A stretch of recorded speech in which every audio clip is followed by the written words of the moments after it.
မင်္ဂလာပါရှင်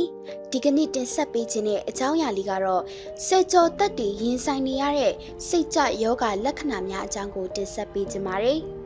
လမ်းဆန်းတက်ကြွနေရမယ့်စေကြောတက်အရွယ်မှာကိုမပျော်ရွှင်သလိုခံစားနေရပါသလားတခါတရံတငယ်ချင်းတွေနဲ့ဝေးကွာနေသလိုခံစားနေရပါသလားဒါမှမဟုတ်အခန်းထဲကအမှောင်တောင်လေးမှာဘယ်နှနာရီကြာသွားမှမသိအောင်ကိုထိုင်နေခဲ့ပူပါသလား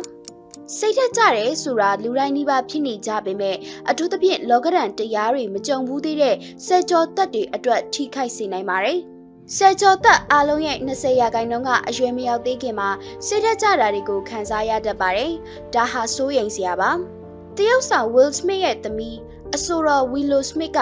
စိတ်တက်ကြယောဂခံစားနေရတယ်ဆိုပြီးသတင်းထွက်ခဲ့တုန်းကပရိသတ်တွေကအဲဒီလောက်ကောင်းကောင်းနေရတာကိုစိတ်တက်ကြလောက်အောင်ဘာရှိလို့လဲဆိုတဲ့မှတ်ချက်တွေနဲ့တိုက်ခိုက်ခဲ့ကြပါတယ်။စိတ်ယောဂဆိုတာအသက်အရွယ်ဒါမှမဟုတ်အခြေအနေတွေနဲ့သွားခွဲခြားလို့မရပါဘူး။မကြာခဏဆိုသလိုစိတ်တက်ကြတာတွေကိုလူကြီးတွေထက်ငယ်ရွယ်သူတွေကလက်သင့်မခံနိုင်ကြပါဘူး။ဘာလို့လဲဆိုတော့မာနစိတ်လေးနဲ့ဒါကိုဖျက်ကျော်နိုင်တယ်လို့ထင်လို့ပါပဲ။ဒီလိုလက်မခံနိုင်တဲ့အပေါ်စိတ်တက်ကြခြင်းကရေရှည်ပြဿနာတစ်ခုဖြစ်ပြောင်းလဲသွားနိုင်ပြီးစေကြောတက်ဘဝတွေကိုပျက်စီးသွားစေနိုင်ပါတယ်။ဒီတော့သင်ဟာစေကြောတက်တူလားဒါမှမဟုတ်စေကြောတက်အရွယ်သားသမီးတွေကိုပိုင်ဆိုင်ထားတဲ့မိဘတူလား။ဒါဆိုရင်တော့ဒီဗီဒီယိုလေးကသင်အတွက်အများကြီးအထောက်အကူဖြစ်စေမယ်လို့အာမခံပါတယ်။ဒါကြောင့်စိတ်တက်ကြခြင်းကိုသတိပြုနိုင်မယ့်အချက်၅ချက်ကိုပြောပြပေးသွားပါမယ်။နံပါတ်1ဇက်တိုက်စိတ်တက်ကြနေခြင်းဒါမှမဟုတ်ဝမ်းနေခြင်း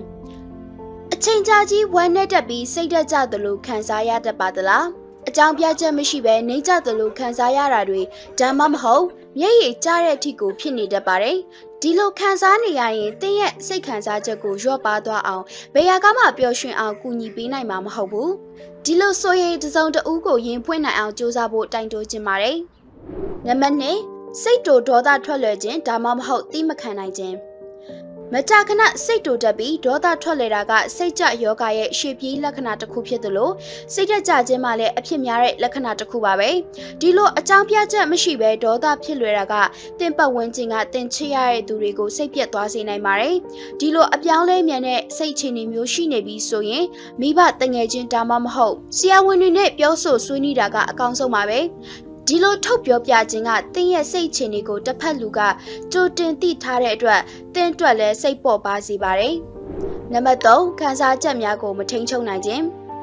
ဒီလိုစိတ်ကြယောဂခံစားနေရရင်သင်ဘဝကိုမထိန်ချုပ်နိုင်သလိုနည်းနည်းထိခိုက်ခံစားရပါလိမ့်မယ်။အဲ့ဒီခါလုံးဝကူညီမဲ့ပြီးစိတ်ရှုပ်သွားနိုင်ပါတယ်။ခန္ဓာကိုယ်ကဟော်မုန်းတွေပြောင်းလဲလာတာနဲ့အမျှခံစားချက်တွေကပါပြောင်းလဲလာတာပုံမှန်ဆိုပေမဲ့လက္ခဏာတွေကတပတ်ထပ်ပိုကြရင်တော့သတိထားပါ။စိတ်မချမ်းသာမှုစိုးရိမ်မှုအပြစ်ရှိမှုကြောက်ရွံ့မှုအားကိုးရမဲမှုမျောလင်းချက်မဲမှုနဲ့အထီးကျန်မှုတွေကရင်ထဲမှာတန်မိုးဆွဲလာပြီးတသက်လုံးကူးလို့မရဖြစ်သွားပါလိမ့်မယ်။နံပါတ်4ပေါင်းသင်းဆက်ဆံမှုမှာခက်ခဲခြင်းဒါမှမဟုတ်အထီးကျန်ခြင်း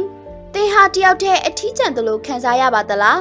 ဒါမှမဟုတ်သင်ကိုယ်တင်စိတ်ဓာတ်မကျသလိုခံစားရပေမဲ့လူမှုရေးရအထီးကျန်မှုကိုဖြစ်စေနိုင်ပါတယ်ကိုကတော့ကိုပြုမှုတိုင်းနေထိုင်ပေမဲ့လူတွေနဲ့ချိတ်ဆက်ဖို့ခက်ခဲနိုင်ပါတယ်ဒီလိုတင်းမာတဲ့ပေါင်းတင်ဆက်ဆက်မှုတွေကနေပြီးစိတ်ပိုင်းဆိုင်ရာချိုးယွင်းမှုတွေရှိလာနိုင်ပါတယ်တင်ပတ်ဝန်းကျင်ကသူတွေကတင်းစီကနေရှောင်ထွက်သွားတာကိုသတိပြုမိရင်တော့တစုံတဦးနဲ့ပြောဆိုဆွေးနွေးဖို့လိုအပ်နေပါပြီ။တငယ်ချင်းတွေနဲ့ပေါင်းတင်ဆက်ဆံမှုမှာအခက်အခဲတွေကြုံနေရရင်တော့ကင်တွယ်ဖြေရှင်းနိုင်အောင်ကြိုးစားခြင်းကစိတ်ဓာတ်ကြခြင်းကိုများစွာတိုးတက်စေပါတယ်။နံပါတ်5တစ်ချိန်ကအရန်ကြိုက်ခဲ့တဲ့အရာတွေနဲ့မပျော်မွေ့တော့ခြင်းအရင်ကအရန်ကြိုက်နှစ်သက်ခဲ့ရတဲ့စိတ်ဝင်စားခဲ့ရတဲ့လေ့ကျင့်မှုတွေအားကစားတွေဒါမှမဟုတ် TV တွေဂိမ်းကစားတာတွေကိုမကြိုက်တော့ဘူးမလုပ်ချင်တော့ဘူးဖြစ်နေပါသလားအကြိုက်ဆုံးဆိုတာတွေကိုမပျော်မွေ့တော့ဘူးဆိုရင်ဒါကစိတ်ဓာတ်ကျနေတဲ့လက္ခဏာတစ်ခုဖြစ်နိုင်ပါတယ်ဟုတ်ကဲ့အခုပြောပြပေးသွားတဲ့အချက်တွေကတစ်ချက်မဟုတ်တစ်ချက်နဲ့ကိုက်ညီနေပြီဆိုရင်တော့ကိုအဖြေရှာကြည့်ဖို့လိုအပ်နေပါပြီ။စကြောသက်ဘဝမှာစိတ်တက်ကြတာတွေကိုလက်ခံနိုင်အောင်ကြိုးစားပါ။လမ်းဆန်းတဲ့ပန်းလေးတစ်ပွင့်လုံးအလှပဆုံးဖူးပွင့်နိုင်အောင်ရှင်သန်လိုက်ပါ။ဒီဗီဒီယိုလေးကိုအဆုံးထိကြည့်ရှုပေးလို့ကျေးဇူးတင်ပါတယ်။